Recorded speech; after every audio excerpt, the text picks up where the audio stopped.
હવાર પડી જઈને પહેરી લીધું બગલા જેવું ધોળું શર્ટ. તમને તો એમ છે કે હવાર તૈયાર થઈને ચમ ફર્યા. ઈ બધું પછી પણ ધીસ ઇઝ માર ભાઈના હાડુન છોકરો ઉર્ફે માર ભાભીન બુન ના છોકરો. છે જ માર ભાઈની હાળી ઉર્ફે માર ભાભીના બુન. અલ્યા શું ઉર્ફે મંડ્યો છે? તમને ના ગમ્યું લ્યો તારા મેં તો આ આઈડિયા.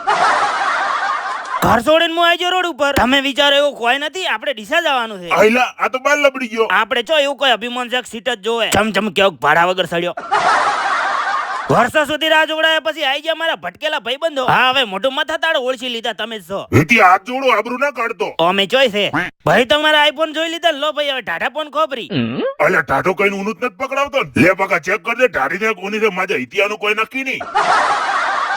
બે ઓઢા ને અડધો ઓઢો ત્રણે થઈ જાય ડીસા બાજુ રવાના. 4 રસ્તા બનાસ નદી પાર કરીને પહોંચી જાય ડીસા. ચમલે સાપુ હશે. હું જોઉં છું કે કોઈ રૂપ સૌંદર્ય લગન માટેની જાહેરાત આલી છે કે નહીં?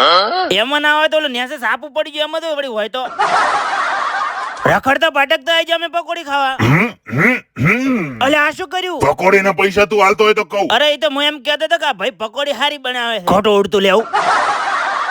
એકચ્યુઅલી ડીસા આવવાનું કારણ હતું કે અમારે કરવાનું હતું એક પ્રમોશન વિડીયોનું શૂટ. વિડીયોનું શૂટિંગ કમ્પ્લીટ કરી વાળીને થઈ જાય રવાના. પણ આનંદ તું શિયાળામાં કેટલા દાડે ના આવે? દાડે નહીં લ્યા, શિયાળામાં તો 2 મહિને ના આવું. ડીસાની અંદર હોજ પડી જઈને ઓયનથી એક્ટિવાની સીટ નથી ખોલતી. મિંડળની ગોઠું તો છે ની ખુલે.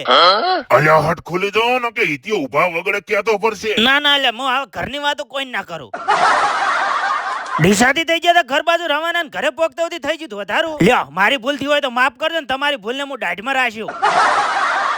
પૈસા બાદ જોડો તો હવે ઘેર ભેગો થા. ઘરે પહોંચી જો સરપંચ સાહેબ ભણાવતા હતા રીતિન રાજનીતિ. લાઈક ને ફોલો કરો, મળો કાલના વિડીયો.